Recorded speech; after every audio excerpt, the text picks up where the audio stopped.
आम्हासाठी अवतार, आम्हासाठी अवतार, मत्स्य कुर्मादी सुकर. मोहे धाव घाली पान्हा, नाव घेता पंढरी राना. कोठे न दिसे पाहता, उडी घाली अवचिता. सुख ठेवी आम्हासाठी, दुःख आपणची घोटी. आम्हा घाली पाठीकडे, आपण कळी काळाचे भिडे. मोहे धाव घाली पाना, नाव घेता पंढरी राना. तुका म्हणे कृपानिधी, तुका म्हणे कृपानिधी, आम्हा उतरे नावे मधी. मोहे धाव घाली पाना, नाव घेता पंढरी राना. विठ्ठला विठ्ठला.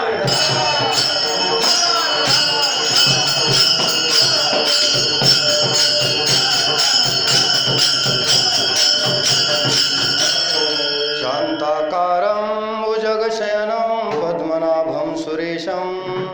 विश्वाधारं गगनसदृशं मेघवर्णं शुभांगं.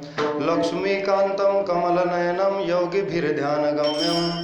वन्दे विष्णुं भवभयहरं सर्वलोकैकनाथं. महायोगपीठे तटे भीमरथ्यां, वरं पुण्डरीकाय दातुं मुनीन्द्रे. समागत्य तिष्ठन्तमानन्दकन्दं, परब्रह्मलिङ्गं भजे पाण्डुरङ्गं.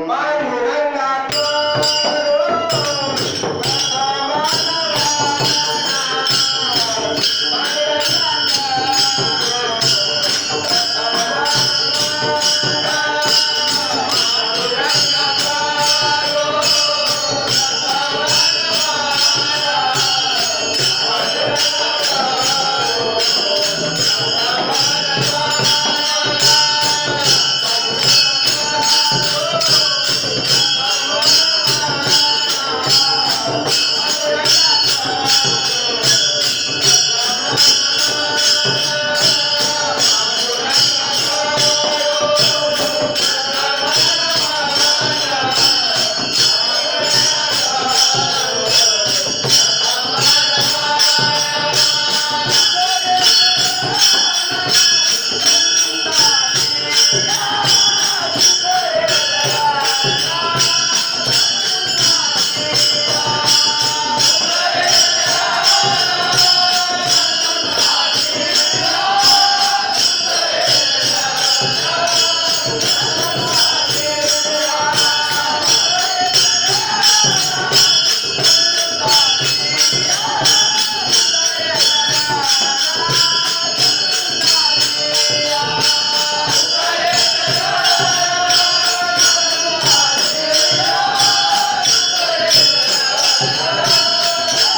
नमन दुसरे चरण संतांचे त्यांच्या कृपादाने कथेचा विस्तारू बाबाजी सद्गुरु दास तुका नागेंद्रहाराय त्रिलोचनाय भस्मांगरागाय महेश्वराय नित्याय शुद्धाय दिगंबराय तस्मै नकाराय नमः शिवाय लोकाभिरामं रणरंगधीरं राजीवनेत्रं रघुवंशनाथं कारुण्यरूपं करुणाकरं तं श्रीरामचन्द्रं शरणं प्रपद्ये मनोजवं मारुततुल्यवेगं जितेन्द्रियं बुद्धिमतां वरिष्ठं वातात्मजं वानरयूथमुख्यं श्रीरामदूतं शरणं प्रपद्ये ब्रह्मानन्दं परमसुखदं केवलं ज्ञानमूर्तिं द्वन्द्वातीतं गगनसदृशं तत्त्वमस्यादिलक्ष्यम् एकं नित्यं विमलमचलं सर्वधी साक्षीभूतं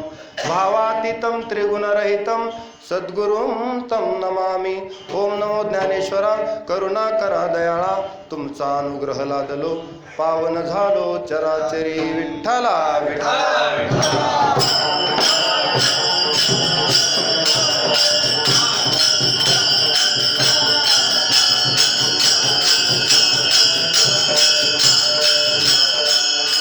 आम्हासाठी अवतार आम्हासाठी अवतार मत्स्य कुर्मादी सुकर मोहे धाव घाली पान्हा नाव घेता पंढरी राणा। प्रस्तुत प्राप्त प्रसंगी मौजे आवलगाव तालुका सोनपेठ जिल्हा परभणी या ठिकाणी चालत असलेला हा अखंड हरिनाम सप्ताह आणि या सप्ताहामधील आजची कितव्या दिवसाची सेवा चौथ्या दिवसाची ही कीर्तन रूपी सेवा आणि आज दुहेरी योग आहे। आज हरिदिनी एकादशी आणि सप्ताहातली चौथ्या दिवसाची सेवा।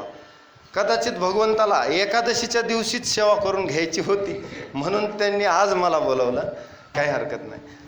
आज दुहेरी दुग्ध शर्करा योग आणि त्याच्यामध्ये आणखी पूर्वजन्मी सुकृते थोर केली ती मज आजी फळाशी आली परमानंदो आजी मानसी भेटी झाली या संतांशी। आपलं गाव म्हणजे संतांची भूमी आहे। इथं अनेक संत महंत आहेत, त्याच्यामध्ये मी ज्यांच्यावर नितांत प्रेम आहे माझं ते आमचे आदरणीय परमपूजनीय प्रातस्मरणीय हरिभक्तपरायण श्री हनुमान महाराज आवलगावकर या ठिकाणी उपस्थित आहेत आणि इतरही महाराज मंडळी या गावामध्ये आहेत। सर्व महाराज ज्यांचा माझा जरी परिचय नसला तरी कारण का ते हे पियुषा परत गोड वाटत पंढरीरायाचे भक्त भेटत। जेवढे इथं भक्त आलेत महाराज असतील, कीर्तनकार असतील, प्रवचनकार असतील, किंबहुना भजन करणारे असतील किंवा पकवाज वाजवणारे असतील। माझ्यासोबत आलेले आमचे अमोल महाराज गोरे, आमचे रामकिशन माले पाटील आहेत, शिवाजी दादा आहेत, नितांत प्रेम करतात।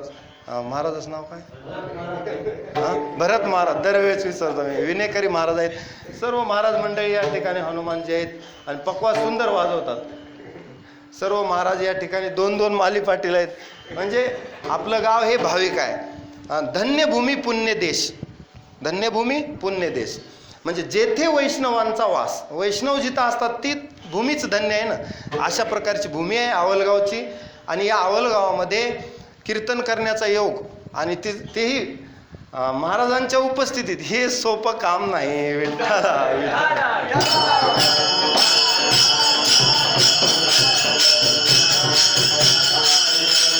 तुमच्या गावातच ज्ञानगंगा आहे आणि आम्ही काय सांगावं, सूर्यापुढे काजव्यानं चमकल्यासारखं आहे। मग म्हणजे काय, गजी वनी सिंह वसता गजी मधु केवी धरावा तसं आहे ते। उगा हा हातीनं आपलं शहाणपण किंवा जवरी तवरी जंबूक करी गर्जना काम आहे आमचं। जवत्या पंचाना देखील नाही परंतु संत भेटती आजीमज ते नेहमी झालो चतुर्भुज दोन्ही भुजा स्तुळी सहज दोन्ही सूक्ष्मी वाढल्या म्हणजे पुरुषार्थाच्या। या न्यायानं संतांची भेट झाली, जे काही संतांच्या प्रसादानं बोलता येईल तशी सेवा करण्याचा प्रयत्न करू। विठ्ठला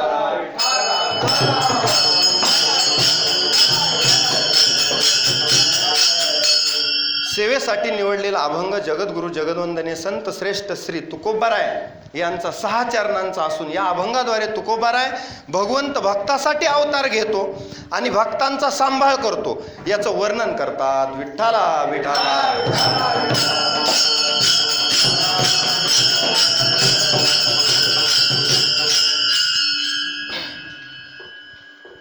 सप्ताहामध्ये सर्वजण सहकार्य करतात, त्या सर्वांना धन्यवाद. आणि आपल्या अभंगाकडे, कारण चिंतन करणं महत्त्वाचं आहे. पुन्हा आपला वेळ म्हणजे कमी पडतो, चरण 6 आहेत त्याच्यामुळे आपण चिंतनाकडे जाऊ. कारण आता जास्त परिचय देण्यात उचित वाटत नाही, नेहमीच मी येतो इथं, त्याच्यामुळं थोडक्यात परिचय दिला. आणखी सर्वजण आहेत जे तुम्ही म्हणाल आमचं नाव घेतलं नाही, आता सगळ्यांचे नाव घ्यायलाच वेळ जातो आणि ते मुख्य म्हणजे महाराजांना आवडत नाही आपण या पद्धतीनं. चला ठीक आहे. तर आपण सर्वजण आध्यात्मिक आहात. अध्यात्म विद्या विज्ञान. आम्ही शाळेमध्ये म्हणजे देतो ती माहिती आहे, ती ज्ञान नाही. जे भगवत प्राप्ती करून देतं ते खरं ज्ञान असतं, म्हणजे सतकडं घेऊन जातं ते ज्ञान. म्हणून ते ज्ञान आम्हाला प्राप्त होण्यासाठी ते ऋषीकडं संताकडेच जावं लागतं. बाकीचं ज्ञान प्राप्त करून ते फार तर व्यवहारासाठी उपयोगाचं आहे, परंतु उद्धारासाठी नाही. उद्धारासाठी आपल्याला भारतीय संस्कृतीमध्ये जे ग्रंथ दिलेत, भगवद्गीता असेल, विष्णू सहस्त्रनाम असेल, रामायण, महाभारत, ज्ञानेश्वरी पारायण सुरू आहे ना, हां, गाथा पारायण सुरू आहे, गाथा पारायण. मग गाथा पारायण सुरू आहे. गाथा वाचणं हे सुद्धा आपल्यासाठी का आवश्यक आहे? उद्धाराचं साधन आहे. आणि त्याच्यामुळेच उद्धार होतो, भक्तीनंच उद्धरून जातो माणूस. जीवनामध्ये माणसाच्या भक्ती नसेल तर भक्तीविन जिने जळो लाजिरवाने म्हणलेत नामदेव. म्हणून भक्ती महत्वाची आहे. आणि आपण गाथा पारायण करत आहात. गाथा तुकोबरायचा गाथा देवानं तारला, म्हणजे जळी दगडासहित वह्या तारी येल्या जैशा लाह्या. आता तुकोबरायचा गाथा प्रमाण आहे, वेदांना प्रमाण आहे, संतांना प्रमाण आहे. मग त्या गाथ्यांचं पारायण करणं, ते शब्द आपल्या तोंडून जाणं, म्हणजे हे सुद्धा एक वाचिक तप आहे. म्हणून पारायण सुद्धा महत्वाचं आहे. आणि समजून उमजून करणं ह्याला फार महत्व आहे. विठ्ठला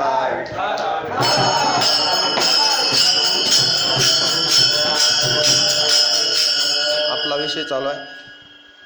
या जगामध्ये अनेक वाद आहेत, त्याला इझम म्हणायचं इंग्रजीमध्ये. वाद आहेत, वेगवेगळे वाद आहेत.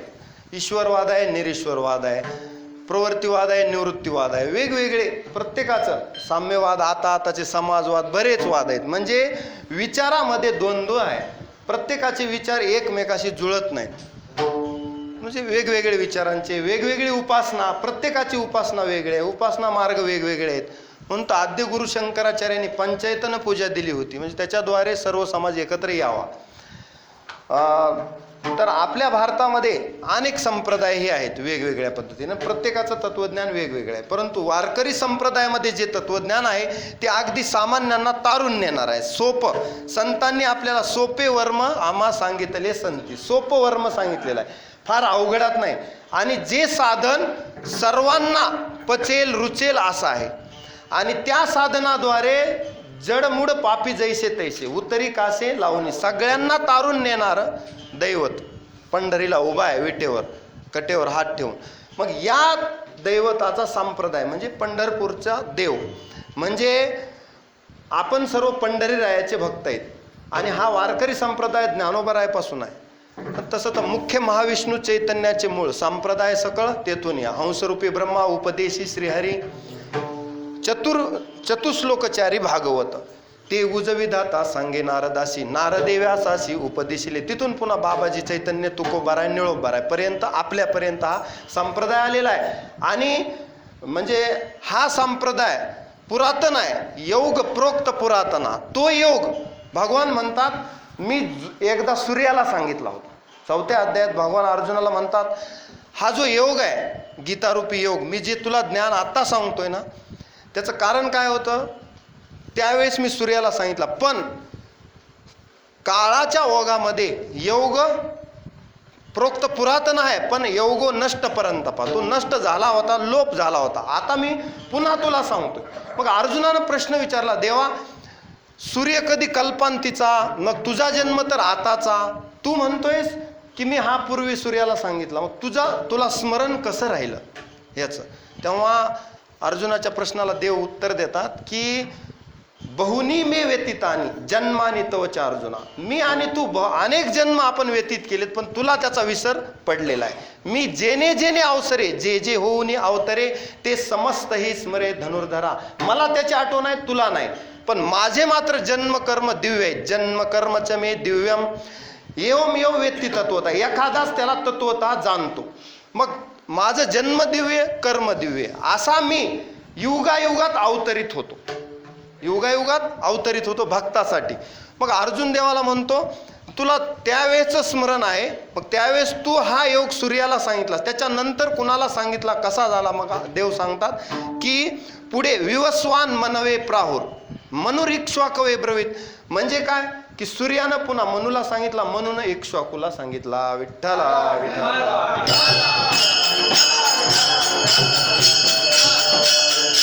आणि मग आता तुला मी हा योग पुन्हा का सांगतोय? कारण भक्तोशी मे सखा चेती, तू माझा भक्त आहेस, सखा आहेस, म्हणून तुला हे गुह्य तुझ्याजवळ मी प्रकट करतो. ते गुह्य अर्जुनेशी बोलतो. स्वमुखे आपण सांगेतो श्री विष्णू, आपल्या स्वतःच्या मुखातून योगम योगेश्वरात कृष्णात साक्षात कथयत स्वयं. स्वतः देवानं अर्जुनाला सांगितलं. मग अर्जुन म्हणतो तू कधी अवतरित होतोस देवा? त्यावेळेस देव म्हणतात यदा यदा हि धर्मस्य ग्लानिर्भवती भारत अभ्युत्थानम अधर्मस्य तदात्मानं सृजाम्य. मी कधी येतो? धर्माला ग्लानी आल्यास, म्हणजे धर्माचा ऱ्हास झाल्यास, आणि अधर्म जर वाढला आणि धर्माचा ऱ्हास झाला तर मी तदात्मानं सृजाम्य, मी पुन्हा पुन्हा येतो, वारंवार येतो. आणि येऊन काय करतो? भक्ता राखे पायापासून दुर्जनाशी संवारी. मग त्याच्या पुढे देव म्हणतात परित्राणाय साधूनाम विनाशाय च दुष्कृताम धर्म संस्थापनार्थाय संभवामी युगे युगे. मी धर्म स्थापन करण्यासाठी येतो आणि परित्राणाय साधूनाम, साधूंचं सज्जनांचं रक्षण करतो, भक्तांना अभय देतो आणि दुर्जनांचा नाश करतो. विठ्ठला.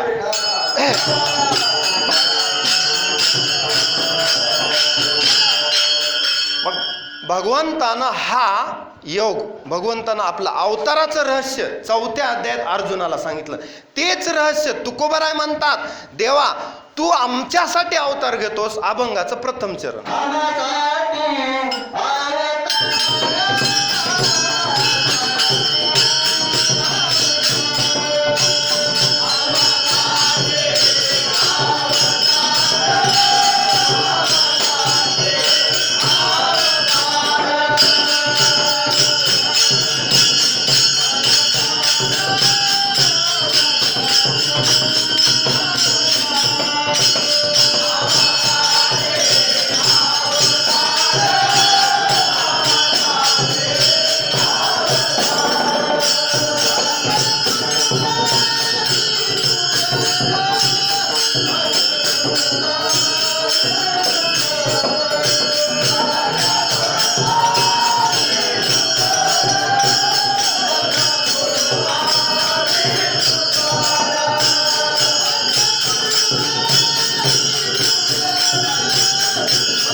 तुकोबारा अभंगाच्या पहिल्या चरणात सांगतात की आम्हासाठी अवतार. कुणासाठी? आम्हासाठी, म्हणजे भक्तांसाठी अवतार घेतोस तू देवा. कोणकोणते अवतार घेतलेस तू आतापर्यंत? मत्स्य कुर्मादी सुकर, म्हणजे मत्स्य कुर्म वराह इत्यादी इत्यादी, म्हणजे पुढे दशावतार आहेत. इतके सांगितले तुकोबारायनं. म्हणजे काय? हे जे अवतार तू घेतलेस दशावतार, तसे तर भागवतात 24 अवतार आहेत. कोणते? अंश अवतार, कला अवतार, वेगवेगळे अवतार आहेत ना. त्याच्यामधले प्रामुख्यानं दशावतार सांगितले. म्हणजे काय की आम्हासाठी अवतार. तू अवतार घेतोस ना देवा, जे आता आपण संस्कृतमधून सांगितलं तेच तुकोबाराय मराठीमध्ये सांगतात. कारण संस्कृत आपल्याला कळत नाही, ते मराठीत सांगावं लागतं. जे ज्ञानोबरायांनी संस्कृताची गाठी उघडोनी ज्ञानदृष्टी केलीशी मराठी गीतादेवी आपल्यासाठी मराठीत केलं. तुकोबारायचा गाथा सुद्धा मराठीमध्येच आहे. गीतेचं स्वरूप, वेदांचं स्वरूप, वेदांचा तो अर्थ त्यांनी केला सोप्या भाषेमध्ये. म्हणजे काढून या गुह्य, वेद केले फोल म्हणले, गुह्य काढलं. त्याच्यातलं गुह्य काढल्यानंतर काय, गुह्य काढावं लागतं, ते तुकोबारायांनी साध्य केलं. भक्तीचे ते वर्म जयाचे हाती, तुकोबाराच्या हातात ते वर्म आलं. ज्ञानी पंडिताच्या येईलच असं नाही, त्यासाठी भक्त व्हावं लागतं आणि त्या भगवंताच्या प्रेमात न्हावून निघावं लागतं. तुकोबाराय सांगतात. मग देवाचे अवतार आमच्यासाठी झाले म्हणतात तुकोबाराय. आम्हासाठी अवतार हा शब्द महत्वाचा. आम्हासाठी म्हणजे भक्तांसाठी. मत्स्य कुर्म आदी सुकर इत्यादी अवतार झाले, मत्स्य कुर्म वराह इत्यादी अवतार झाले, आम्हासाठी झाले हा शब्द महत्वाचा आहे. मग आम्हासाठी झाले म्हणजे भक्तासाठी देव अवतीर्ण होतो. आता आपण सगळेजण जन्माला येतो, आपला जन्म मृत्यू वेगळा, पण देव प्रकट होत असतात. देव नामयाचा स्वामी प्रकटला असे शब्द आपण ऐकतो जन्माच्या अभंगामध्ये, किंवा अयवनी संभव नो हे काही श्रमी, आणि नामयाचा स्वामी प्रकटला. हे काय की देव हा अवतीर्ण होत असतो. म्हणजे अवताराला यात तुम्ही म्हणाल देवाला वास्तविक देव अविनाशी आहे, अज आहे, अजन्म आहे, त्याला जन्म नाही मृत्यू नाही, परंतु भक्तासाठी तो प्रकट होतो. म्हणजे अगोचर परमात्मा गोचर होतो, अदृश्य परमात्मा दृश्य होतो, किंबहुना निर्गुण निराकार परमात्मा भक्तासाठी सगुण साकार रूपाला येतो. मग कोणतं रूप घ्यायचं हे आपण देवाला सांगू शकत नाही. देवाच्या मनावर त्या यथायोग्य काळी यथा परिस्थितीमध्ये कोणतं रूप घेऊन देव येईल सांगता येत नाही. अनेक रूपानं देव आला म्हणून तर मत्स्य कुर्मादी सुकर शब्द वापरला. वेगवेगळ्या रूपानं देव आलेला आहे. म्हणजे काय, आम्हासाठी तो अवतार धारण करतोस असं तुकोबारायला म्हणायचंय. विठ्ठला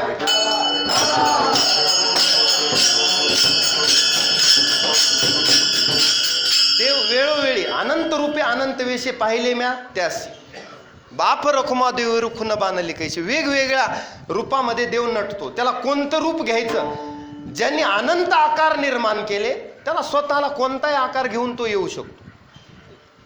तुम्हा आम्हाला ज्यानं जन्माला घातला, अहो जेने हे विश्व निर्मिले, महर्षी देवा ते संस्थापिले, 21 स्वर्गाते धरिले सत्ता मात्रे आपुल्या. त्याच्यासाठी काय अवघड आहे, त्याच्यासाठी कोणताही रूप घेणं अवघड नाही. बरेच जण म्हणतात ना देवाने हे रूप का घेतलं ते रूप, आपण म्हणू शकत नाही. त्या काळी त्या परिस्थितीत वेगवेगळ्या रूपात देव आला आणि तो आम्ही पाहायला म्हणतात तुकोबारा. विटेवर तोच देव आहे ज्यानं म्हणजे कनवाळू कृपाळू भक्ता लागी मोही आणि गजेंद्राचा धावा तुला तो केला विटे. तोच देव म्हणजे कशासाठी येतो, धर्मरक्षण करण्यासाठी इथं येतो. तुकोबारा एका ठिकाणी वर्णन करतात, धर्मरक्षावया अवतार घेसे, धर्मरक्षावया अवतार आपुल्या पाळीसी भक्त जना.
काय म्हणतात तुकोबाराय, कशासाठी देव अवतार घेतो, कारण सांगितलं. धर्मरक्षावया अवतार घेसी आणि आपुल्या पाळीसी भक्तजना, याच्यासाठी देव अवतार घेतो. अवताराची राशी तो हा उभा विटेवर. अवताराची राशी अनंत अवतार घेतले देवाने.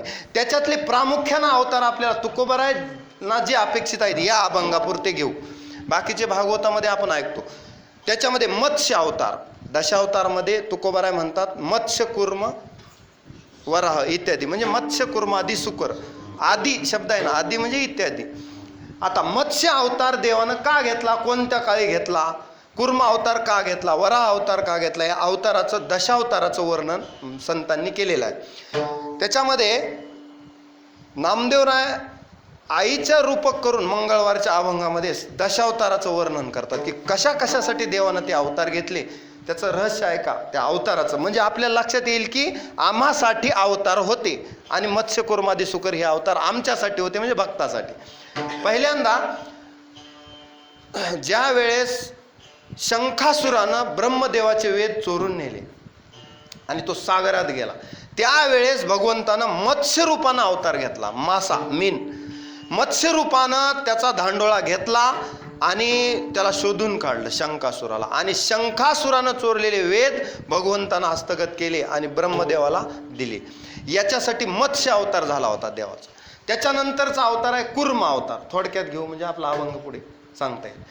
कुर्म अवतारामध्ये समुद्र मंथनाच्या वेळी ज्यावेळेस मंदार पर्वताचा रवी केला, वासुकीचा दोर केला, आणि मग समुद्र मंथनाच्या वेळी भगवंतानं कुर्म होऊन, कासव होऊन पाठ दिली होती. आपली एवढी मजबूत पाठ आहे देवाची. मग त्यावेळेस कुर्म अवतार धारण करून भगवंतानं रक्षण केलं, म्हणजे आम्हासाठी अवतार झाला. कुर्म अवतार सुद्धा आपल्यासाठीच झालेला आहे. त्याच्यानंतर हिरण्यकश्यप आणि हिरण्याक्ष दोघं भाऊ होते. त्याच्यातला हिरण्याक्ष जो होता, हिरण्य म्हणजे सोनं, ज्याला सर्वत्र सोनं दिसायचं, म्हणजे भोग दिसायचा, भोगीवरतीचा. कारण का हे जे राक्षस असतात ते कसे असतात, ईश्वरोहमम भोगी सिद्धोहम बलवान सुखी म्हणतात. ते मीच देव आहे, मी ईश्वराहून मोठा आहे, खा प्या मजा करा, अशा वृत्तीचे राक्षस असतात. म्हणजे आसुरी गुण जे आहेत ते त्यांच्याकडे दंभोदर पोभिमानश्च क्रोध पारुष्य मेवच अज्ञानमच्या अभिजातस्य पार्थ संपदम आसुरीम. ही आसुरी संपत्ती त्यांच्याकडे असते. मग हे आसुरी संपत्तीमधला हिरण्याक्ष होता. हिरण्याक्षानं सर्वांना त्रास दिला आणि पृथ्वी रसातळाला जाऊ लागली. त्यावेळेस भगवंतानं अवतार घेतला वराह अवतार. वराह अवतार घेऊन पृथ्वी दाढीत धरली, रक्षण केलं पृथ्वीचं आणि हिरण्याक्षाचा नाश केला. विठ्ठल.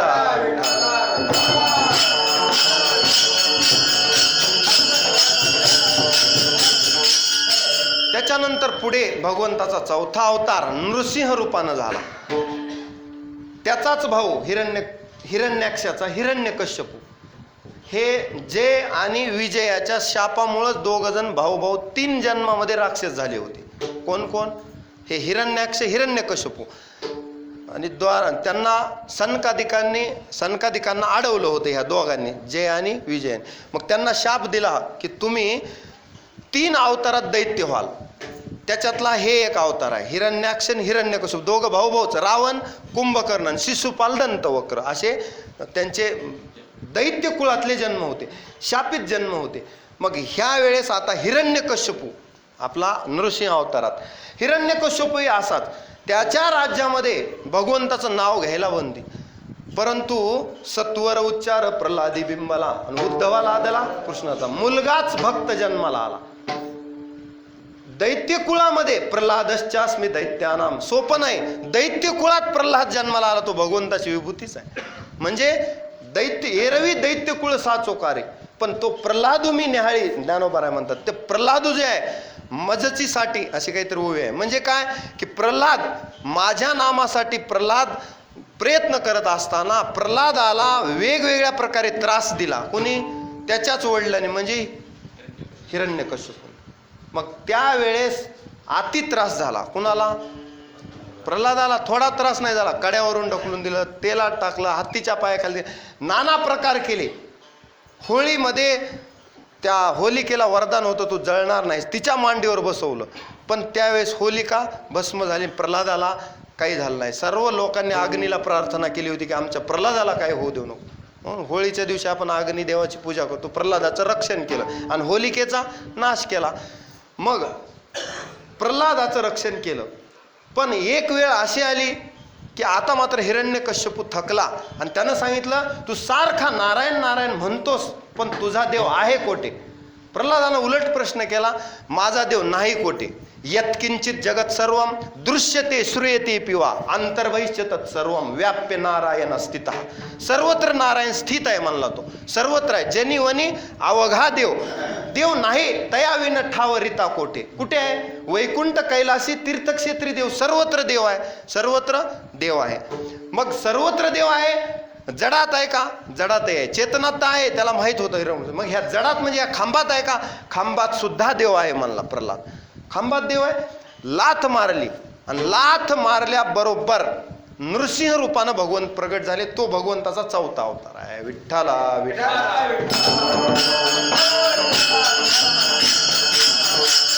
वर्णन आहे ना, हाके सरसी उडी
सरसी उडी घालोनिया स्तंभ फोडी ऐशी कृपाळू कोण माझ्या विठाई वाचोन. एवढा कृपाळू देव आहे. खांबातून कुणासाठी प्रकट झाला नाम प्रल्हाद उच्चारी तया सोडवी नरहरे. उचलोनी घेतीला कडीवरी भक्त सुखी निवाला. नाम बरवया बरवंट नाम पवित्र आणि चोखट. नाम स्मरे निळकंठ निज सुखे निवाला. विठ्ठला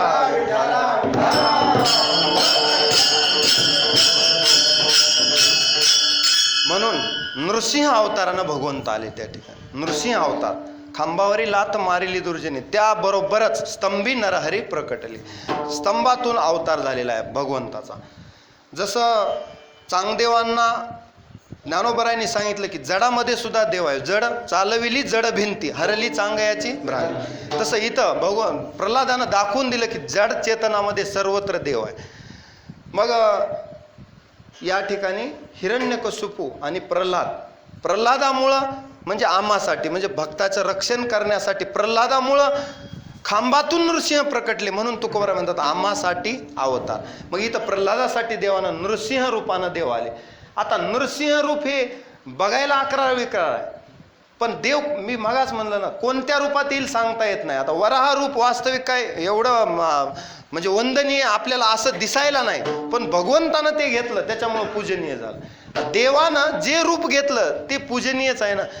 तो कसा असेल कोणत्याही रूपात नटला तरी सुंदरच दिसतो. सुंदर माणसाला पुन्हा वेगळं नटण्याची गरज नाही. विठ्ठला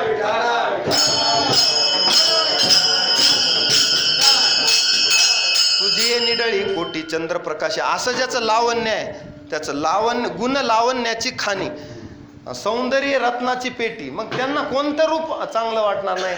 भगवंताचे सर्वच रूप सुंदर आहेत. सर्वच रूपामध्ये भगवंत नटला तो भक्तांना सुंदरच दिसला. नास्तिकांना तो सुंदर कधीच वाटत नाही, पण भक्ताला मात्र भगवंत कोणत्याही रूपात नटू द्या तो सुंदरच वाटतो. त्यांना माहीत आहे की भगवंत कोणत्याही रूपात येऊ शकतो. मग नृसिंह हा अवतार झाल्यानंतर पुढे आपलं चालू आहे दशावतारात. त्याच्यानंतर भगवंतानं कोणता अवतार घेतला? नृसिंह झाल्यास वामन अवतार. संपत्ती हरिल्या देवाची म्हणजे बळीराजानं काय केलं होतं? बळीराजा उदार होता. बळी सर्वस्वी उदार. बळीकडं सर्व होतं बरं. आपण आताही म्हणतो इडापिडा टळो बळीचं राज्य येऊ. बळीच्या राज्यात सर्व भोग लोकांना उपलब्ध होते, पण भगवंताला काही गोष्टी बळीच्या आवडल्या नाहीत. त्याच्यामुळं बटुरूप धारण केलं. आणि बटू म्हणजे सान रूप, लहान रूप धारण करून बळी जवळ आले भगवंत. आणि भगवंतानं त्या ठिकाणी 3 पावलं भूमी मागितली बळीला. 3 पावलं भूमी मागितल्यावर बळीनं सांगितलं, बळी उदारच होता ना, 3 पावलं म्हणजे काही जास्त नाही, पण दिसायला बटूरूप देव होते, परंतु हे विश्व व्यापून दशांगुलम देव उरलेला आहे, त्या ठिकाणी भगवंतानं विराट रूप केलं. आता आपण म्हणतो ना, विराट वामनाच्या पुढे 3 पावलं म्हणजे त्रिलोक त्यांनी व्याप्त केला भगवंतानं. मग बळीनं विचारलं, आता 3रं पाऊल कुठं देऊ, देवानं विचारलं.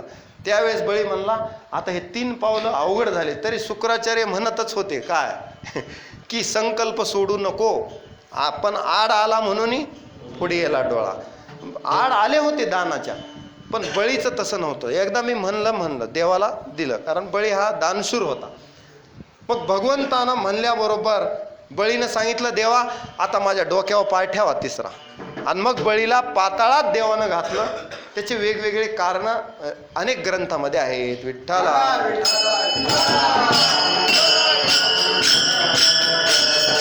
आणि बळीचा द्वारपाळ झाला म्हणजे आम्हासाठी अवतार सांगायचं. आता इथं काही ठिकाणी इंद्राचा कैवार घेतला, बरेच काही ठिकाणी चातुर्वर्ण्य व्यवस्था बळीनं मोडली होती, ती परत देवाला स्थापन करायची होती. काही ठिकाणी वेगवेगळे कारण दिले आहेत, पण नामदेवरायांचं कारण उचित आहे आणि सगळ्या संतांचे कारण उचितच आहेत. वेगवेगळे प्रत्येक ठिकाणी वेगवेगळे कारण दिलेले आहेत, पण बळीला पाताळात घालून देव बळीचा रक्षपाळ झाला, हे मात्र संतांनी वर्णन केलेलं आहे. मग इथं भगवंताचा वामन अवतारात देव शोभून दिसला, म्हणून आम्हासाठी अवतार, मत्स्य कुर्मादी सुकर इत्यादी अवतार, म्हणजे आता हे वामन अवतार. त्याच्यानंतरचे अवतार मात्र आता मानवी रूपात, म्हणजे इथून वामन अवतारापासून पूर्ण भगवंतानं मानव रूप घेतलं. आता तुम्ही म्हणाल मानव रूपात आल्यास विशेषता काय आहे माहिती आहे का, आपल्याला निर्गुण निराकार ब्रह्म कळत नाही, पण सगुण होऊन आपल्यासोबत खेळू लागलं, बोलू लागलं की मग आपल्याला देव कळतो. म्हणून आपल्याला कोणतं रूप बरं वाटतं देवाचं, सगुण रूप बरं वाटतं ना.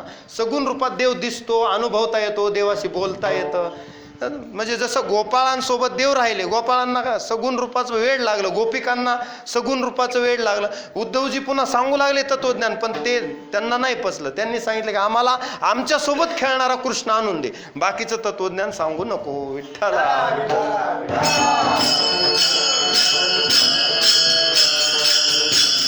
म्हणून देव वेगवेगळ्या रूपात येतो. त्याच्यामध्ये भगवंतानं पुन्हा परशुराम अवतार धारण केला.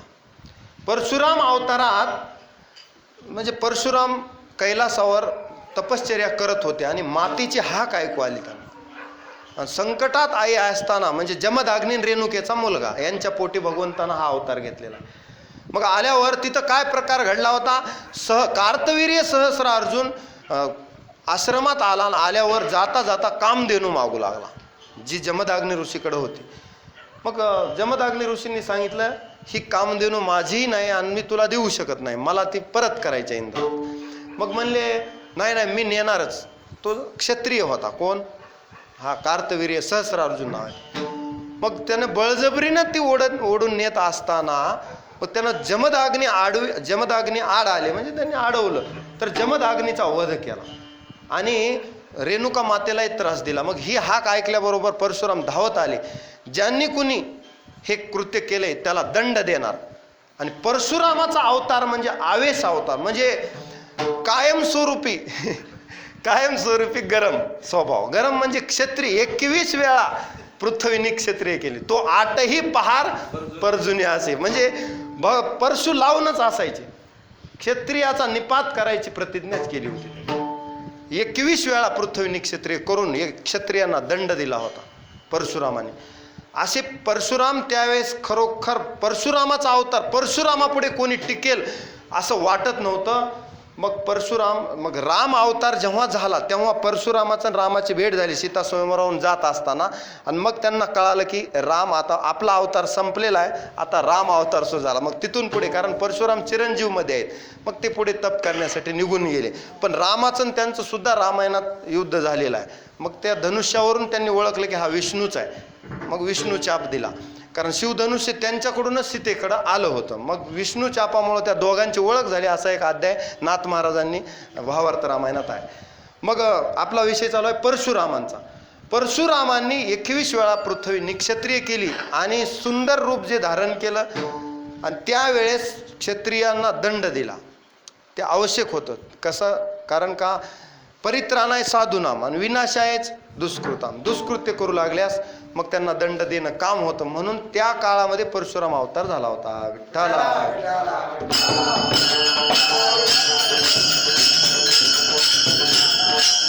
आणि मग पुढचे जे आता 2 अवतार आहेत ते अति महत्वाचे. रामकृष्ण नामे ही दोन्ही साजिरी हृदय मंदिर ही स्मराकारे.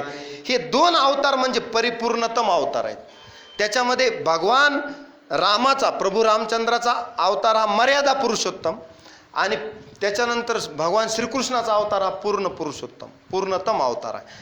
मग राम अवतारात मर्यादा रामांनी घालून दिल्या. प्रत्येक कुटुंब व्यवस्था, शिक्षण व्यवस्था, राज्य व्यवस्था, सगळ्या व्यवस्थेचा आदर्श रामांनी घालून दिला समाजाला.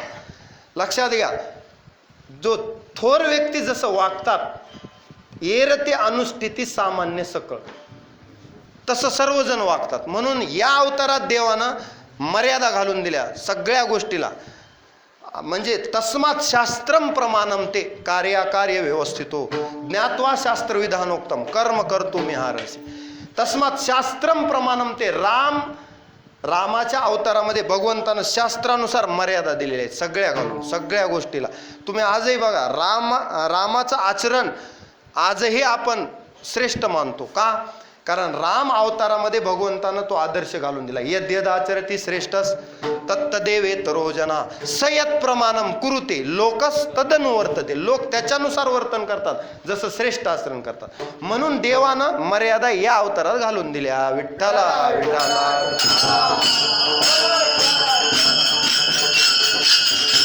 आणि कार्य काय केलं? रावणाला, कुंभकर्णाचा निपात केला, रावणाच्या कुळाचा निपात केला, सीतामातेला सोडवली, देवाची बांधवडी सोडवली ह्या अवतारामध्ये, आणि प्रजेला सुख दिलं. झाले रामराज्य काय उणे आमाशे, असं वर्णन आहे. म्हणजे स्वप्नीही दुःख कोणी न देखे डोळा, नामाच्या गजरे भय सुटले कळी काळा, असा अवतार रामाचा त्यावेळेस झाला होता. मग रामाच्या अवतारामध्ये कुणालाच काही कमी नव्हतं. राम अवतार मर्यादा पुरुषोत्तम. त्या अवतारानंतर भगवान श्रीकृष्णाचा अवतार परिपूर्ण पुरुषोत्तम. कारण का? भगवान परब्रह्म निष्काम तो हा गवळी घरी, आणि हा अवतार वाणीनं वर्णन करू शकत नाहीत असा परिपूर्णतम अवतार आहे. विठ्ठला विठ्ठला.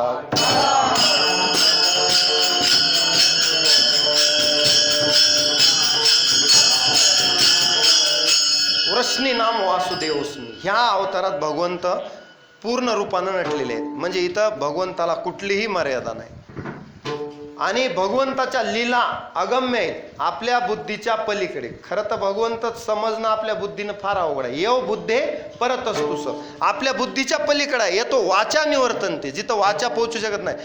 परापश्यंती मध्यमा वैखरीच्या पलीकडे देव आहे. तो परमात्मा वाणीनं सांगणं हे फार अवघड आहे. शब्द ब्रह्म हे फार अवघड आहे समजणं. मग इथं परब्रह्म नंदाच्या अंगणात खेळत होतं लोकांसाठी. उघडे परब्रह्म, उघड म्हणजे सगळ्या लोकांना, गोकुळीच्या गवळ्या सगळ्यांना ते सुख हरिसुख फावले रे, असं वर्णन आहे की सगळ्यांना सुख दिलं ह्या अवतारात देवानं. हरिसुख फावले रे, सगळ्यांना, गोपिकांना, गवळ्यांना, सगळ्यांना सुख देणारा अवतार. हरिसुख फावले रे, ते मात्र कृष्णाचा अवतार. त्या अवतारात भगवंत आले. कार्य काय केलं? कंस, कालयवन, जरासंध यांना सगळ्यांना मारलं, कौरवांचा निपात केला, आणि पांडवांचा रक्षण करता झाला. मग ह्या अवतारामध्ये भगवंतानं भक्ताचं रक्षण केलं, दुष्टाचा संहार केला. हे झाला भगवंताचा 8वा अवतार. याच्यानंतर भगवंतानं विधिनिषेध लोकांनी सोडून दिला, आणि कसंही आचरण करू लागले लोक. त्याच्यामध्ये देवाला त्रास होऊ लागला. मग त्यावेळेस भगवंतानं सौम्य रूप धारण केले, तो आपला बुद्ध अवतार. काही ठिकाणी पंढरीच्या पांडुरंगाच पुंडलिकासाठी देव आला, ते वर्णन आहे. पण संतांनी वर्णन केलेलं सौम्य रूप बौद्ध रूप. आणि त्याच्यानंतर कल्की अवताराचं वर्णन आहे. काही ठिकाणी कलंकी शब्द आलाय, काही ठिकाणी कल्की.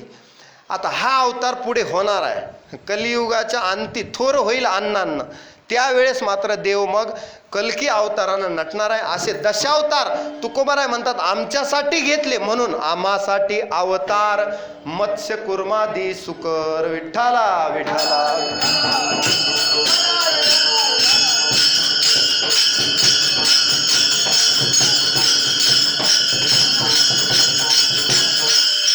मग तुकोबाराय म्हणतात एवढंच नाही, आम्ही जेव्हाही हाक मारू तेव्हा देव येतो. अभंगाचं ध्रुवचरण.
अभंगाच्या ध्रुव चरणात म्हणतात, अहो हे दशावताराचं झालं वर्णन आता पहिल्या चरणातलं, पण दुसऱ्या चरणात म्हणतात एवढंच नाही की नाव घेतलं पंढरीनाथा धाव असं म्हणल्याबरोबर मोहे धाव घाली पाना, आमच्यासाठी येतो प्रेमानं, आम्ही हाक मारल्याबरोबर देव आमच्यासाठी येतो आणि आम्हाला पाना देतो, म्हणजे काय प्रेम देतो, प्रेमानं आमच्यासाठी देव येतो. पंढरीनाथा म्हणल्याबरोबर मोहे धाव घाली पाना, नाव घेता पंढरीनाथा येतो. मग तुम्ही म्हणाल इतक्या सहजासहजी भक्तासाठी येतो का देव? कधी आला? आला ना, प्रत्येक वेळी देव भक्तांनी हाक मारल्याबरोबर आला. आपण आताच म्हणलो कनवाळू कृपाळू, देवा कृपाळू आहे. भक्ता लागी मोही, गजेंद्राचा धावा तुवा केला विठाई. गजेंद्रासाठी हाक मारल्याबरोबर देव आला. द्रौपदीसाठी हाक मारल्याबरोबर वस्त्रहरणे वस्त्रे कैसी झाली म्हणून देवानं वस्त्र पुरवले. हे कशासाठी आले देव? उपमन्यू कारणे कैसी धावसी लवलाई, पाजी प्रेम पाना शिरसागरा ठाई. उपमन्यूसाठी देव आला का नाही धावून? ध्रुवासाठी आला धावून. म्हणजे मोहे धाव घाली पाना, नाव घेता पंढरीनाथ. आम्ही नाव घेतल्याबरोबर देव कोणत्याही स्थितीत असो. एका ठिकाणी नाटाच्या अभंगात वर्णन आहे, दास्य करे दासाचे, दास्य करे दासाचे,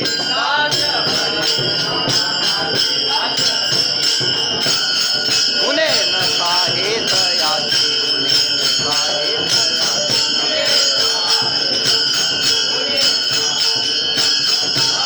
वाढीले ठाई.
काय वर्णन आहे?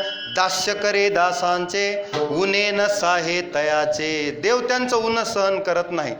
साहत गोविंदा नाही त्याचे, रूपा येऊनिया धरी अवतार.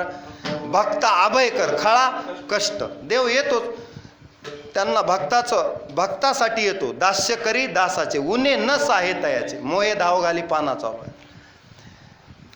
वाढीले ठाईचे भाने टाकून या धावे. ऐसा कृपेचा सागर उभा ठेवणी कर भक्त, उभा विटे ठेवणी कर. सर्वस्वी उदार भक्ता लागी प्रगटे विठ्ठला विठ्ठला.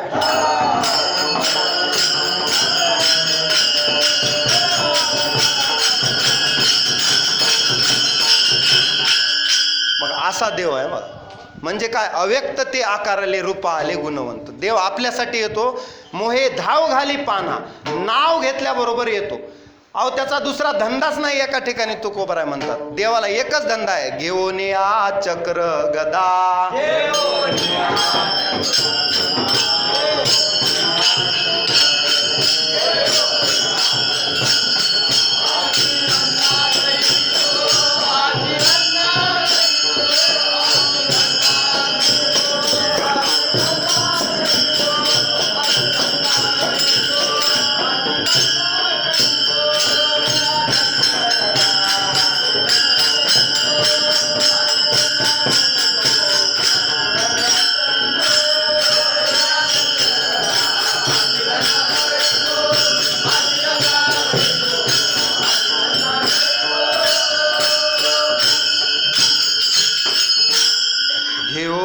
चक्रगदा हाची धंदा करीतो. कोणता? भक्ता राखे पायापासी, दुर्जनासी संवारे. हेच करतो देव. तुका म्हणे पुरवी इच्छा, भक्तांची इच्छा पुरवतो. म्हणजे भगवंत मोहे धाव घाली पान हा चालू आहे आपलं. नाव घेता पंढरी राणा, नाव घेतल्याबरोबर देवासाठी येतो. असा भगवंत भक्तासाठी येतो, म्हणून तुकोबारा म्हणतात मोहे धाव घाली पान. भक्ता लागी प्रगटे, देव उदार आहे, भक्तासाठी प्रगट होतो आणि नाव घेतल्याबरोबर येतो. ज्यांनी ज्यांनी देवाला अंतकरणातून हाक मारली देव येतो. कोण कहता है भगवान आते नहीं, द्रौपदी की तरह हम बुलाते नहीं. कौन कहता है भगवान खाते नहीं, यशोदा की तरह हम खिलाते नहीं.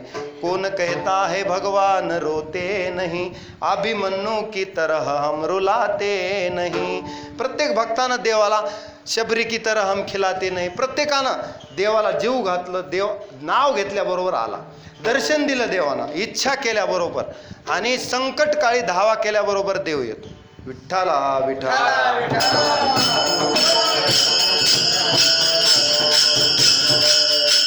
मधले चरण म्हणू नका, फक्त सांगतो. तिसऱ्या चरणात तुकोबाराय म्हणतात की हा भगवंत नाव घेतल्याबरोबर येतो. असं काही जणाला आश्चर्य वाटतं ना, पाहायला गेलं तर देव नसतो आणि अचानक कुठून येतो. तुकोबाराय म्हणतात कोठेही न दिसे पाहता पण उडी घाली अवचिता.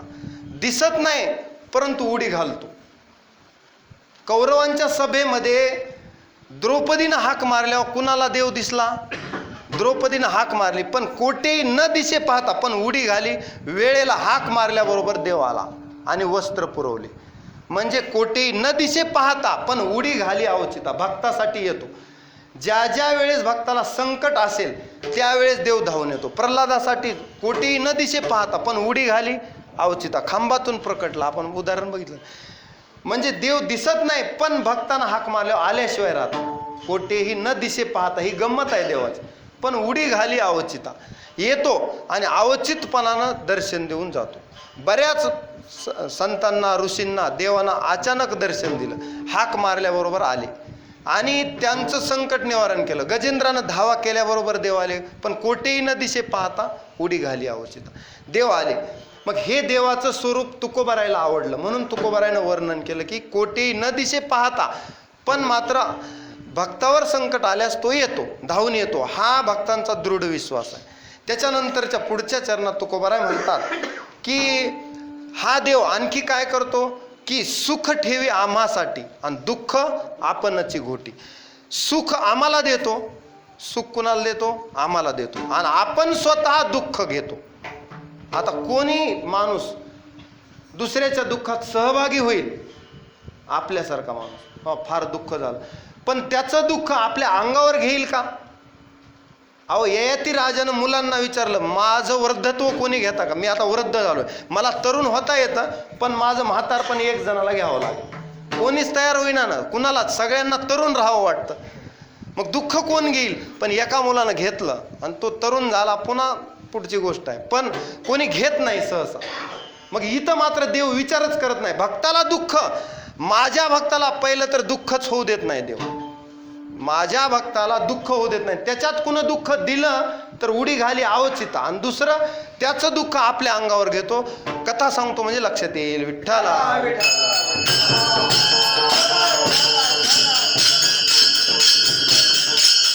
म्हणजे सुख ठेवी आम्हासाठी, दुःख आपणची घोटी. बघा, सूर्यवंशातले राजे म्हणजे इक्ष्वाकु कुळात अंब ऋषी नावाचा राजा, आणि द्वादशीचं व्रत करायचे. रुक्मांगदा कारणे एकादशीचा छंद आणि तेने परमानंद प्रगटला. अंब ऋषी कारणे द्वादशीचा छंद, तेने परमानंद प्रगटला.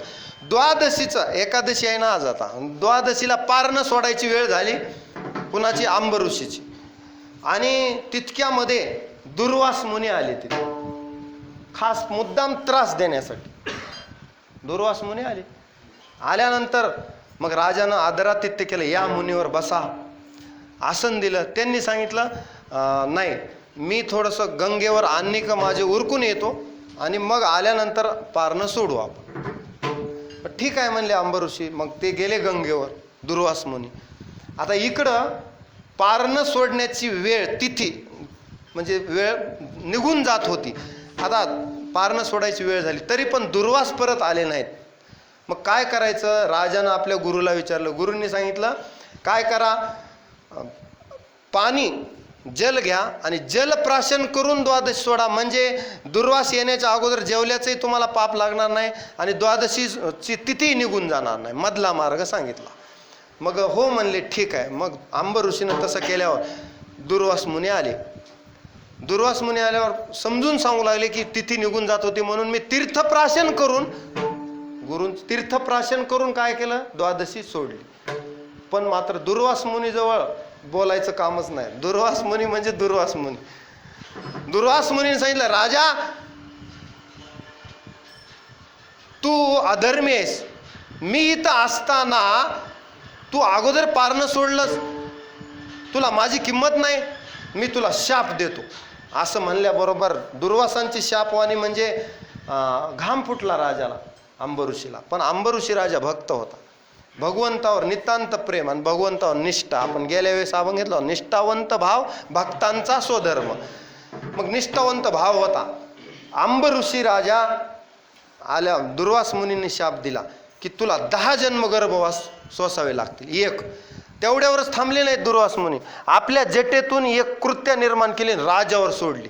आता ती कृत्या राजाला नष्ट करणार तितक्यात भगवंताचा धावा केला. मग कोठेही न दिशे पाहता आपण उडी घाली अवचिताना. आपलं वर्णन चालू आहे, सुख ठेवी आम्हासाठी दुःख आपणची गोटी. आता हे दुःख राजाला झालं, 10 गर्भवासाचं शाप बसला. आणि दुसरं दुःख त्याच्यावर असं आलं की आता ही कृत्या राजाला नष्ट करणार. पण तितक्यामध्ये भगवंतानं आपलं सुदर्शन चक्र सोडलं. म्हणून वर्णन आहे, दुर्वास हा छळो आला आंब ऋषी, दुर्वास हा छळो आला आंब, सुदर्शन त्याची जाळी कपी.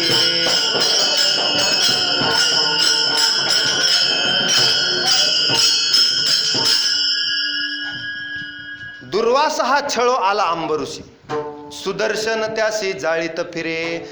मग देवानं सुदर्शन सोडल्यावर मग मात्र दुर्वास पळायला लागले. आता दुर्वास पुढे, सुदर्शन चक्र मागे. आता मात्र माझं काही खरं नाही. दुर्वास मुनी त्रिलोक्यात हिंडले. सगळ्यांनी सांगितलं हे चक्र ज्या कारणानं तुमच्या मागं लागलंय त्याच्यातून सोडवणारा कोणीच नाही, तुम्हाला त्या अंबऋषीलाच शरण जावं लागेल, आमच्यात ती ताकद नाही. मग शेवटी शरण आली. आल्यावर मग ते चक्राची स्तुती केली, शांत झालं. आणि मग देवानं अंबऋषीला सांगितलं, आता त्यांचा राग शांत झाला. कोणाचा? दुर्वास मुनीचा. भक्ताला छळलं त्यांनी, पण देवाला ते सहन झालं नाही. मग देवानं सांगितलं, अंबऋषी राजा घाबरू नको, सुख ठेवी आम्हासाठी दुःख आपणची घोटी. तुझं दुःख गर्भवासाचं मी घेतो, तुझं दुःख मी घेतो. म्हणून वर्णन आहे, अंबऋषी कारणे जन्म 10 घेतले. हे डबल म्हणायचं, भक्ताच्या कैवारे कष्टलीस विठ्ठले,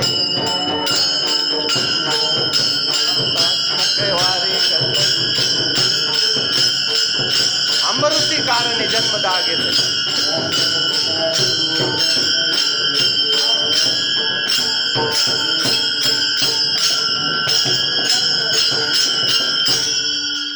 नाही, कसं म्हणायला पाहिजे होतं ते, मला आलं नाही, तुम्हालाही नाही. अंबऋषी कारणे जन्म 10 घेतले. त्याची सुरुवात काय? भक्ताच्या कैवारे कष्टलीस विठ्ठले, अंबऋषी कारणे जन्म 10 घेतले. असं आहे. म्हणजे किंवा सोपं सांगतो, अंबऋषीसाठी गर्भ सोशियले, दुष्ट निर्दाळिले किती एक.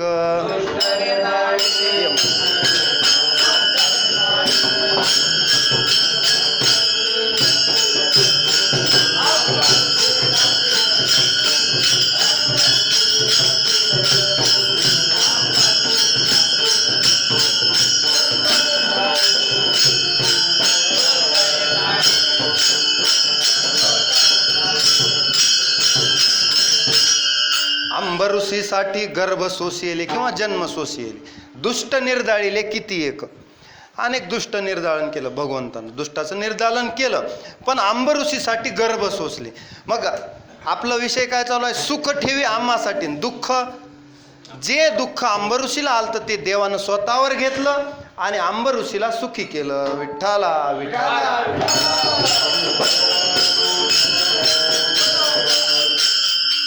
सुखी करणं महत्वाचं आहे. उपदेशिली गीता सुखी केले पार्था, जन्म मरण वार्ता खुंटविली.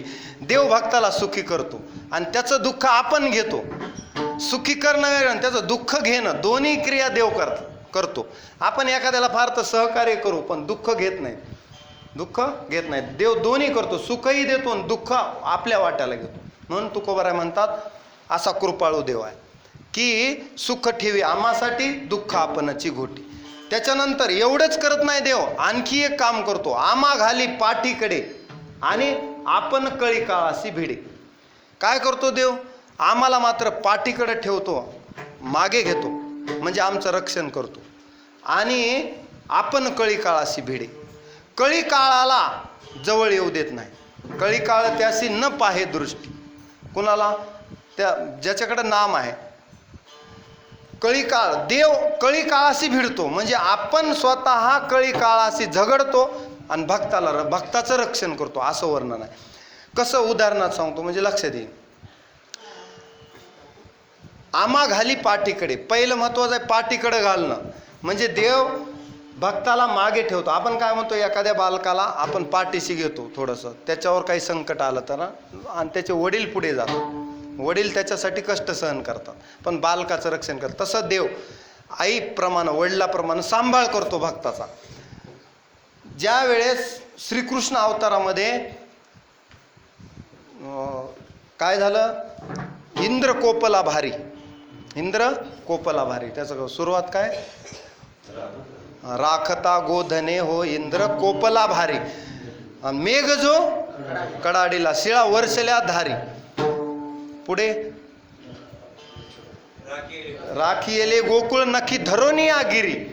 मग त्यावेळेस भगवंतानं आम्हा घाली पाठीकडे, गोपाळांना सांगितलं 7 दिवस पाऊस इंद्रानं पाडला आणि मग गोकुळावर संकट आलं. गोपाळ म्हणले आता आम्ही काय करायचं? त्यांनी सांगितलं की घाबरू नका, हा गोवर्धन पर्वत आपलं रक्षण करेल. सर्वांनी उचलायचं आणि देवानं करंगळी लावली. आम्हा घाली पाठीकडे ना आपण कळी काळाशी भिडे. कुणावरही वेळ म्हणजे वाईट वेळ येऊ दिली नाही. कळी काळाशी देवानं झगडा केला पण सगळ्यांचं रक्षण केलं. गोकुळाला पाठीशी घातलं आणि इंद्राशी मात्र लढा दिला. विठ्ठला.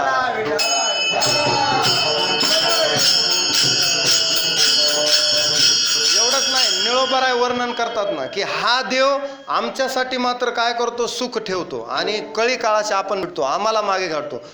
जळत वनवा येणे मुखीची प्राशी लाव. आता संकट आल्यावर हे अग्नी देवानं प्राशन केला पण ह्यांचं रक्षण केलं, गोपाळांचं. त्याचबरोबर ज्यावेळेस गिळूनी आगासूर, गिळीता आगासूर चिरोनी सांडी लाव, कुणी? देवाने. मग हा सुद्धा कळी काळाच्या रूपानंच आला होता. गिळलं सगळ्यांना, गोपाळांना, पण देवानं आगासूर चिरून काढला आणि आपण कळी काळाशी भिडे. आम्हा घाली पाठीकडे आपण कळी काळाशी भिडे. विठ्ठला. म्हणजे थोडक्यात काय, मागे पुढे उभा राहे सांभाळीत,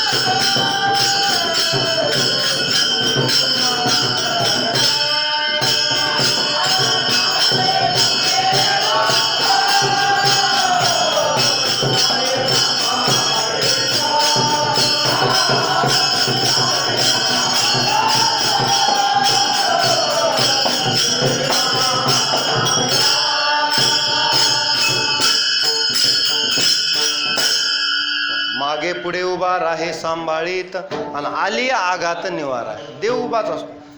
अर्जुनासाठी देवानं सर्व संकट आपल्यावर घेतली आणि अर्जुनाचं रक्षण केलं. अर्जुनाचे रथी होय हा सारथी आणि बक्षी पोहे प्रीती सुद्धा मिळेल. अर्जुनाच्या रथावर अर्जुनाचे रथवारू वागवी सर्वेश्वर, एवढे भक्तीचे उपकारू. त्याच्यासाठी सारथी झाला आणि अर्जुनावर आलेले संकट देवानं आपल्यावर घेतले पण अर्जुनाचं रक्षण केलं. बऱ्याच वेळा युद्धामध्ये बघा ना, ज्यावेळेस कर्णानं वासवी शक्तीचा हे केला, प्रयोग केला, घटोत्कचाला पुढे घातलं, त्याला कळी काळाशी आपण भिडतो. त्याचबरोबर ज्यावेळेस नागबाण सोडल्यानंतर देवानं घोडे खाली दडपणं हे कशाचं प्रतीक आहे की आपण कळी काळाची भिडेन, आम्हा घाली पाठीकडे. जे काही शस्त्रास्त्र अर्जुनासाठी शत्रू पक्षाकडून कौरव पक्षाकडून आले होते ते देवानं थोपवून धरले. म्हणजे काय, त्या वेळेस देवानं बुद्धी चालवली, त्या वेळेस देव समोर झाले. भीष्म पण केला खरा, धनुर्धरा रक्षिले. इतकं देवानं अर्जुनाच्या मागे पुढे उभा राहे सांभाळीत. म्हणजे आपण कळी काळाशी भिडे. म्हणजे देवानं निशस्त्र प्रतिज्ञा केली होती की शस्त्र हातात घेणार नाही, त्याला सुद्धा कमीपणा दिला, पण अर्जुनाचं रक्षण केलं. भीष्म पण तिथं खरा केला, आपण खोटा झाला, तरी सुद्धा धनुर्धरा रक्षिली. मग त्या ठिकाणी अर्जुनाचं रक्षण केलं. म्हणून तुकोबाराय म्हणतात आपण कळी काळाशी भिडे, आम्हा घाली पाठीकडे आपण कळी काळाशी भिडे. विठ्ठला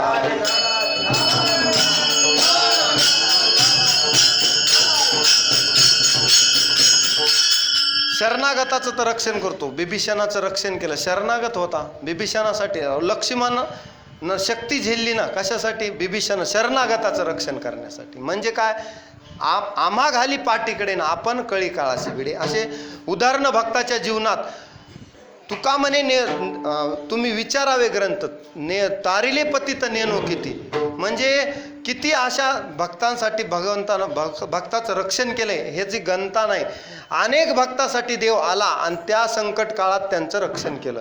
म्हणून तुकोबाराय म्हणतात सुख ठेवी आम्हासाठी, दुःख आपणची घोटी. त्याच्यानंतर आम्हा घाली पाठीकडे आपण कळी काळाशी भिडे. हे मधले चरण गाऊन घेतले नाहीत म्हणजे वेळ होतो म्हणून. विठ्ठला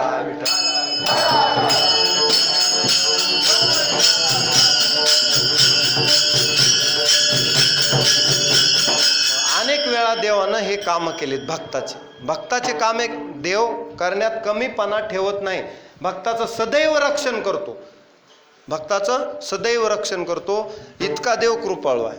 म्हणजे सदैव रक्षण करतो एका ठिकाणी वर्णन आहे ना. भगवंत भक्तासाठीच अवतार घेतो, भक्ताचं रक्षणच करतो. विठ्ठला विठ्ठला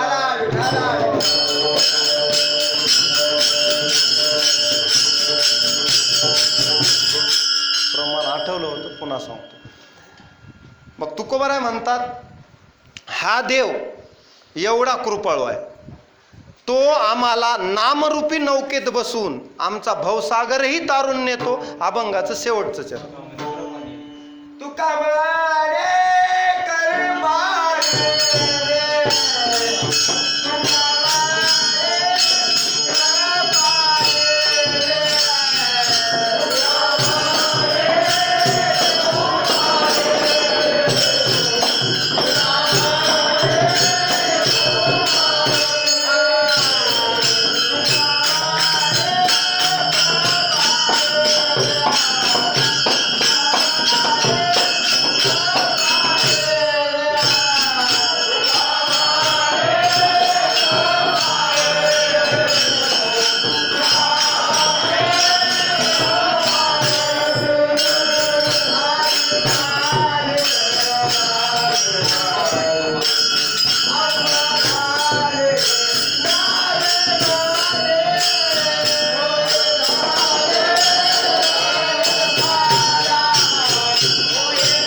शेवटच्या चरणात तुकोबराय म्हणतात, तुका म्हणे कृपानिधी आम्हा उतरी नावेमधी.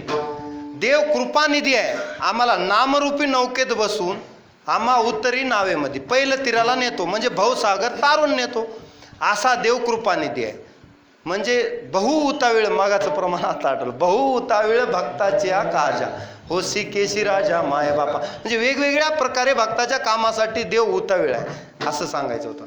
चला पुढे आलं चरण. आता तुका म्हणे कृपानिधी आणि आम्हा उतरी नावेमध्ये, आम्हाला नामरूपी नौकेत बसवतोही, भक्तिरूपी नौकेत बसवतोही आणि उतरी नावेमध्ये मध्ये पारही करतो, भवसागरातून पार.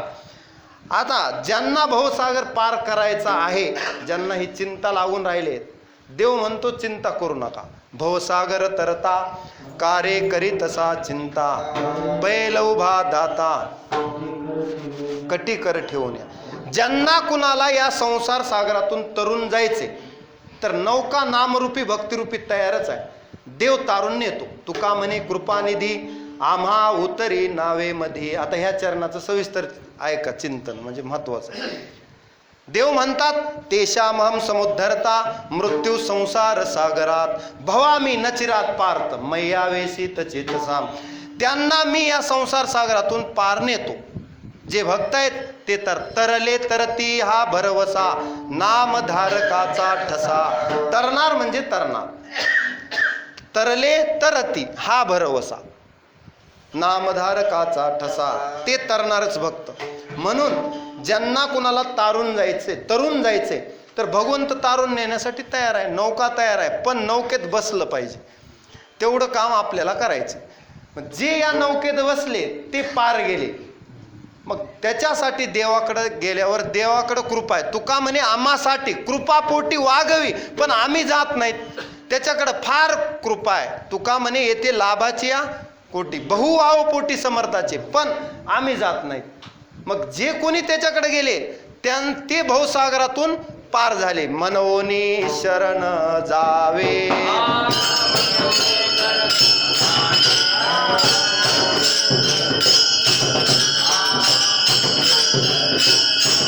सर्व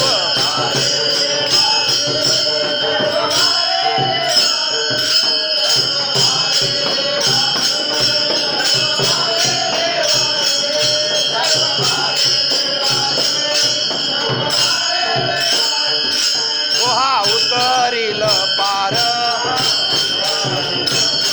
दोहा उतरील पार भवत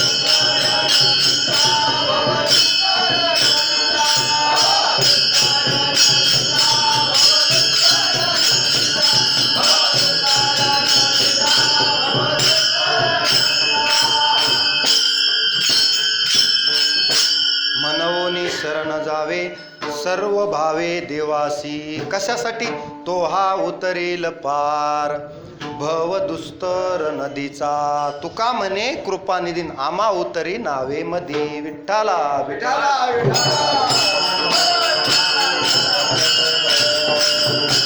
असा देव कृपाळू आहे, कृपानिधी आहे आणि भक्ताला या भवसागरातून तारून नेतो.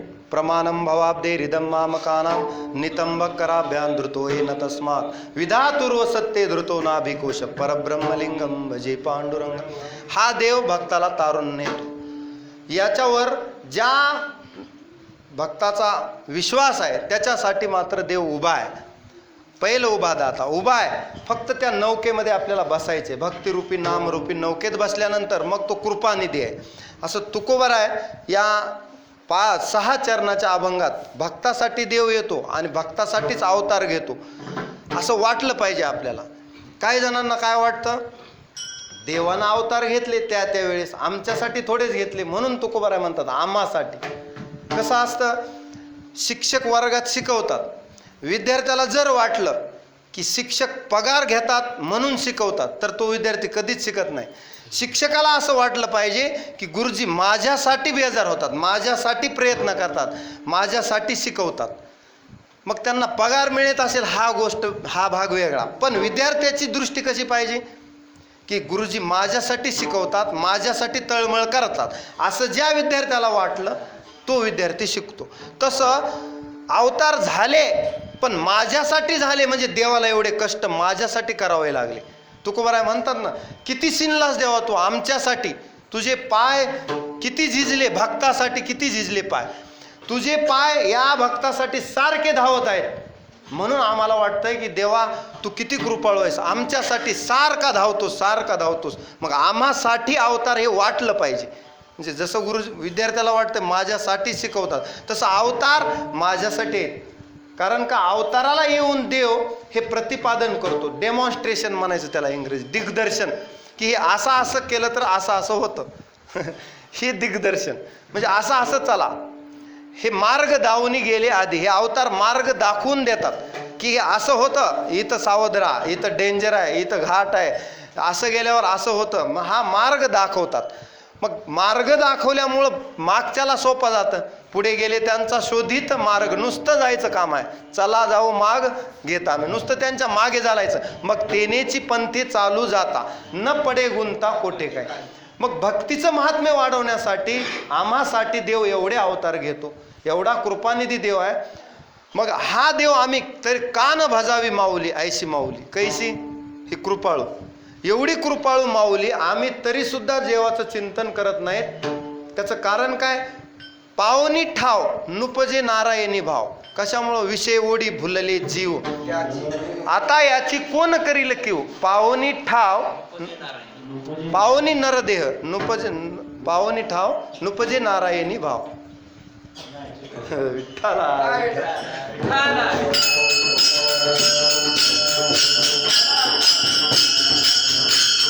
नुपजे नारायणी भाव, पावनी ठाव नरदेह. आता बरोबर आहे, फिटिंग मध्ये येईना गेलं ते कानाला कसं तरी वाटतं. बरोबर आहे. बघा, तुका म्हणे कृपानिधी आम्हा उतरी नावेमध्ये, देव उतरून नेतो, पार करून नेतो, पण आपण मात्र त्याच्या सोबत राहणं तरी गरजेचं आहे ना. कसाही असला, कसाही पापी जरी असला तर देव उद्धरून नेतो, पण त्या नौकेत बसावं लागतं. देव म्हणतात ना, अर्जुनानं विचारलं एखादा मध्येच गेला तर मग काय करणार, एखादा पापी आहे त्याचं काय होणार. मग देव म्हणतात, अपीचेत सुदुराचारो भजते माम अनन्य भाग, साधुरेव समंतव्य सम्यक व्यवस्थितो हिस. पापी जरी असला तर मला एकदा तो भजला, अनुताप तीर्थी नहाला आणि माझ्याकडे आला की मग त्याला पापी कोणी म्हणू शकत नाही. आजामेळ भिल्ली तारिली कुंटी, हे पापी होते पण त्यांना सुद्धा देवानं तारून नेलं. ब्रह्महत्या राशी पातके अपार, आपण गेल्या वेळेसच हे घेतलं वर्ण. वाल्मिक किंकर वंदे केला, पापी सुद्धा वंदे केली. पुण्यवंताला तर देवाजवळ ठाव आहे पण पाप्यांना सुद्धा आहे. म्हणून तुका म्हणे कृपानिधी दोघावरही कृपा करतो, पण त्या नौकेत बसावं लागतं, एवढीच आट आहे. म्हणून काय, तुका म्हणे कृपानिधी पण आम्हा उतरी नावेमध्ये, त्याच्यात बसा. म्हणजे नामरूपी नौकेत बसला तो तरला, आणि जो त्या नौकेत नाही बसला तो बुडाला. विठ्ठला मग बाकीचे भावाची पुरी वाहावसी, मग बाकीचे बहुत वाहाविले दूर, न लगेची तीर पहिलं थडी, त्यांना पहिलं थडीला जाता येत नाही. मग ज्यांना जाता येते त्या नौकेत बसलं तो जातोच तरुण. हे तरले तरती हा भरवसा. या ठिकाणी अभंगाचं थोडक्यात चिंतन घेतलं. एकदा विठोबा रखुमाईचं भजन घेऊ आणि मग सेवेला पूर्ण करू. विठोबा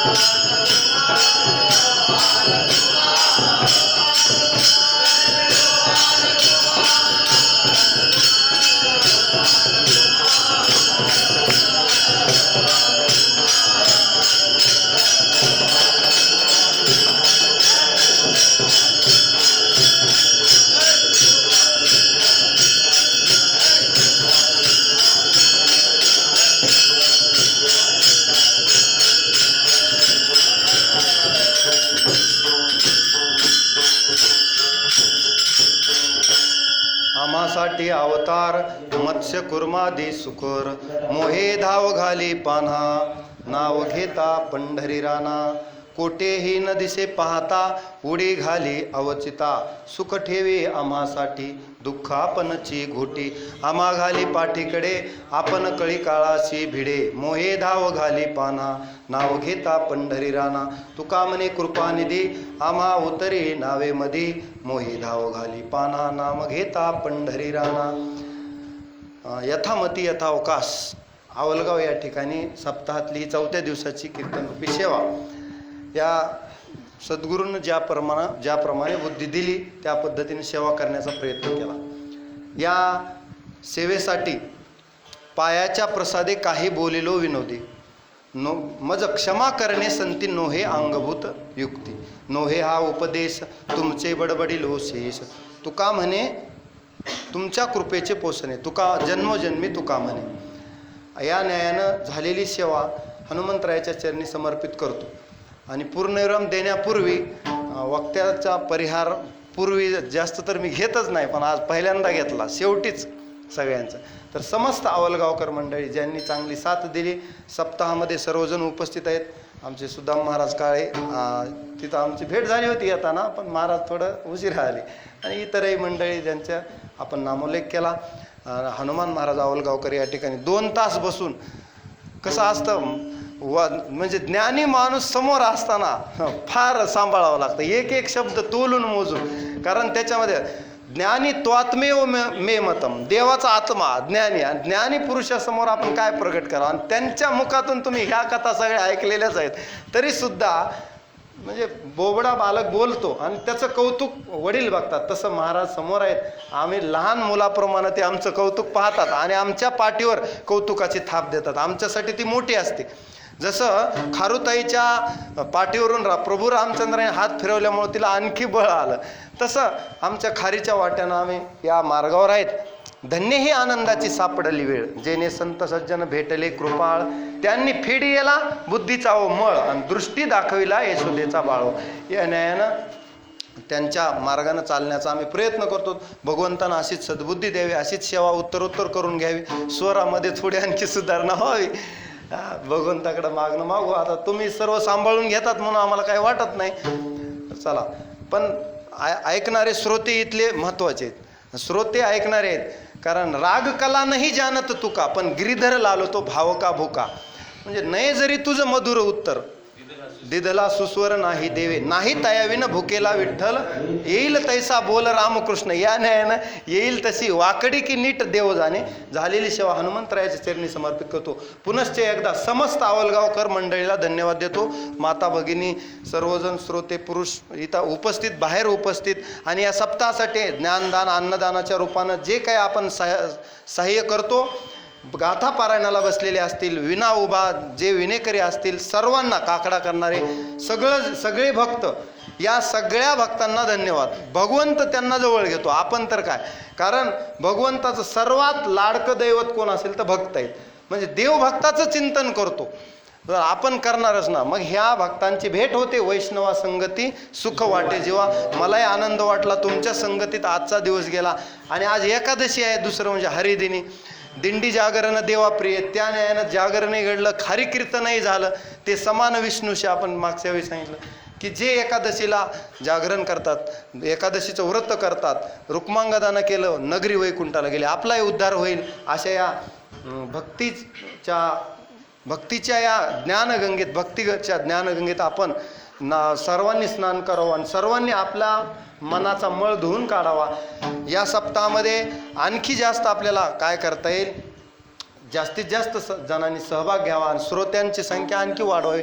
आज चांगली माता भगिनींची संख्या चांगली आहे पुरुष मंडळीची आहे आणखी कारण श्रवणे परीक्षिती तरला भूपती. श्रवण ही 9विधा भक्तीमधली पहिली भक्ती आहे ती तुम्ही आज केली त्याबद्दलही सर्वांना धन्यवाद देतो. आणि झालेली सेवा हनुमंतरायाच्या चरणी ज्ञानोबरायाच्या चरणी तुकोबरायाच्या चरणी समर्पित करतो. वाणीला पूर्णविराम. ज्ञानेश्वर